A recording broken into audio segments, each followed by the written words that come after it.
E eu queria, Túlio, que você desse um panorama geral, porque quando começou essa guerra, a expectativa era que o barril do petróleo fosse lá em cima. Não foi isso que aconteceu. Ele deu uma subida, depois desceu bem e agora a coisa está mais ou menos equilibrada. Só que recentemente a gente viu a Arábia Saudita com esse corte aí, né? Então eu queria que você desse as tuas impressões. O que você espera, como é que esse mercado funciona, enfim. O show é seu. Boa.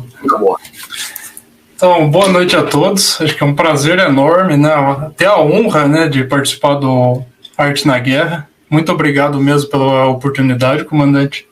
Também gostaria de agradecer meu amigo, o Rodolfo Souza, que, sem me avisar, ele entrou em contato com o comandante Farinazo e recomendou meu nome para lá. Então, tenho muito a agradecer a eles.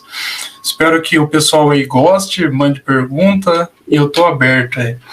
Então, pensando nessa questão geral mesmo do petróleo, né? Você mencionou a questão das expectativas do preço, tudo de subir muito, exatamente, né? Então, eu acho que é um serviço muito, nesse momento, é uma situação muito delicada mesmo, assim, de avaliar. Eu acho que para o cara que é analista de risco, de petróleo, de gás, para ele avaliar agora a questão dos preços, tem muitos fatores envolvendo, né?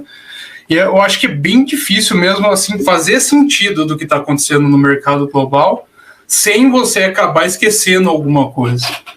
Eu acho que, em primeiro lugar, de mudanças, assim, vamos pensar e tentar enumerar mudanças que aconteceram no mercado global, do petróleo e também do gás, de certa forma, que eles são anexos, né? Apesar de terem estruturas de mercado diferentes. O petróleo é globalizado e o gás ele é regionalizado, né? Ele tende a vir a ser globalizado, mas no momento ele é regionalizado. Ou seja, tem diversas faixas de preço. Por exemplo, a Europa tem um preço, a Ásia tem outro, o Brasil tem outro, a América do Norte tem outro e por aí vai. Acho que a primeira mudança significativa, muito por causa da guerra, é as questões da geoeconomia mesmo. As alterações profundas na cadeia global de suprimentos. Quer seja, em primeiro lugar, pela interrupção física mesmo do fornecimento massivo de gás do russo para a Europa, como também questões mais normativas mesmo, assim, do direito internacional, que foi a imposição do teto de preço do petróleo russo, que automaticamente foi retalhado pelo Putin, que ele, com um decreto da proibição de venda dos barris de petróleo sobre essa imposição do teto de gastos. E essa dinâmica, tanto a questão de reorientação do mercado de gás russo para o leste, ele já vinha acontecendo, e agora ele basicamente é forçada, a Rússia é basicamente forçada a se voltar para o leste. Uma coisa que eu vejo pouca gente falando, que eu acho que é muito interessante, é a empresa que é a Novatek. Todo mundo fala muito da Gazprom, e a Novatek, na última década, ela cresceu vertiginosamente. Vamos dizer assim, que ela faz? Muito mesmo. O que ela faz, Túlio? Ela é do setor de gás também, só que o foco dela é no GNL, no gás natural liquefeito. Para vocês terem noção, assim, eu não vou lembrar de cabeça aqui agora, porque isso aqui eu acabei não vendo na minha pesquisa. Antes da crise da Ucrânia, a Novatek ela respondia por em torno de 20% a 25% de todo o GNL que a Europa comprava. Ou seja, tinha uma sacada dos russos ali, antes de toda essa virada, de vamos entrar nesse mercado também, porque é um método de diversificar sem fazer duto.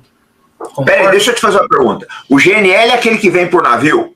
Sim. Como é que é isso aí? Basicamente, tem uma planta, por exemplo, o gás ele vai chegar numa planta de liquefação, ou seja, o gás ele é comprimido por temperaturas muito baixas até o ponto que ele vira líquido. Daí ele entra no navio, correto? Daí esse navio ele tem todo o processo de transporte até a Europa ou até o Japão, qualquer lugar que seja que compre o GNL, e daí lá tem outra planta, a de regasificação. Então daí ela vai despressurizar e espalhar.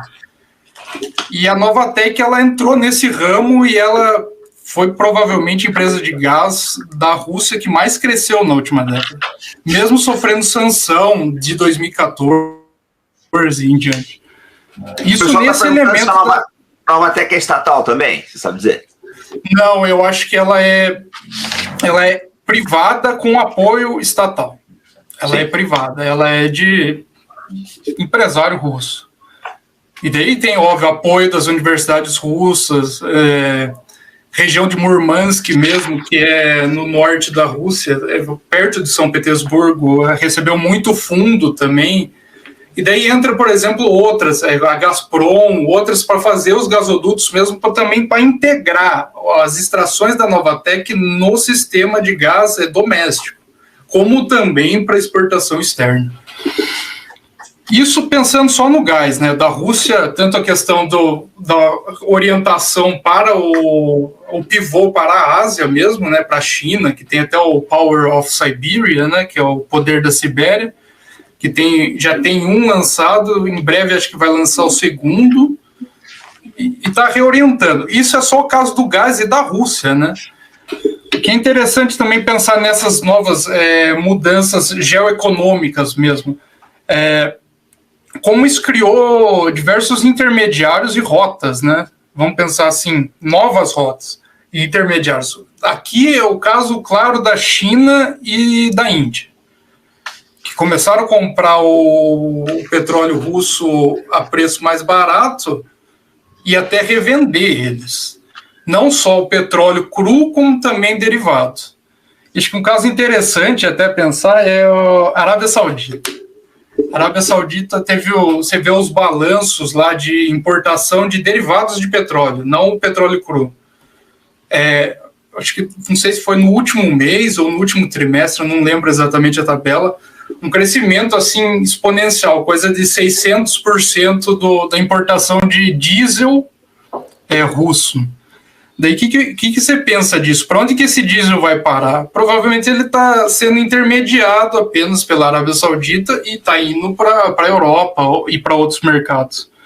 Então, as próprias rotas mesmo, assim, de cargueiros, enfim, elas foram meio que alteradas nesse processo. Por exemplo, o Mar Cáspio, ele está sendo usado também para evacuar petróleo russo, tanto pelo Irã, quanto até pelo Azerbaijão, provavelmente tem alguma coisa saindo ali.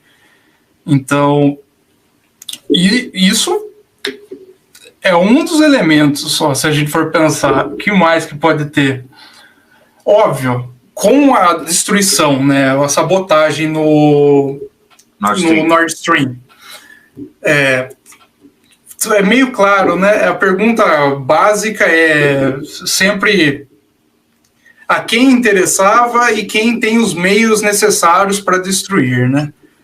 Dito isso, o que eu acho interessante também, que isso muda também em termos macro mesmo do mercado global do gás, é que de alguma forma a Europa conseguiu o que ela tanto sonhava, e os Estados Unidos também, porque os Estados Unidos sempre foi um grande promotor da ideia da diversificação do gás na Europa. Os Estados Unidos sempre bancou o projeto para a Europa tentar se distanciar da Rússia.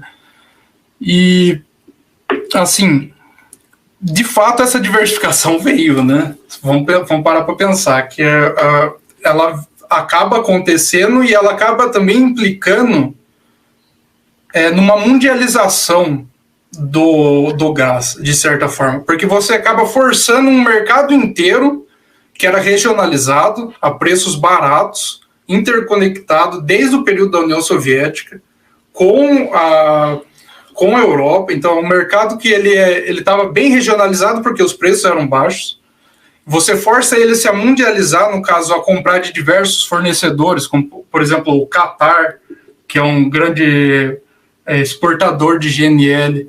Você acaba forçando outros países, e ainda existe uma dinâmica que eu acho que é bem interessante disso, pensar, que a Europa agora ela disputa preço com a Ásia, sendo que, historicamente, o mercado asiático, quando eu falo mercado asiático, pense no leste asiático, China, Vietnã, etc. Sempre foi mais caro. Coisa de ser, tipo, às vezes operando ao triplo do preço do valor do gás do que a Europa pagava. Então, e a Europa agora, mesmo nessa situação, vamos pensar, porque o petróleo está com uma dinâmica diferente de preço, a gente já volta nele. Mesmo nessa situação, que ano passado chegou a 370, alguma coisa assim, num pico ali de pânico por kilowatt, 370 euros por megawatt. Você diz de gás. De gás. Porque é equivalente, né? Eles fazem sempre a equivalência de algum... Equivalência para tá. Sim. E agora, alguém pode falar, mas está 38, ou seja, 10% do valor. Mas aquilo lá foi o pico do pânico. Naquele momento que estava todo mundo, todos os europeus, pensa no verão passado, estava todos os europeus querendo encher todas as reservas para garantir o inverno, certo? Então os russos aproveitaram e lucraram muito com isso, porque era esse gás que, por exemplo, veio da Rússia. Qual que é o meu ponto nessa questão? Esse 38, 40, ele está indo agora, ele é quase o dobro, se não o dobro, do que era em 2014, 2015, 2016, 2017. Então esse baixo, ele já está alto. E isso já deixa as indústrias da zona do euro, principalmente na Alemanha, pouco competitivas, quiçá não competitivas, no fim das contas.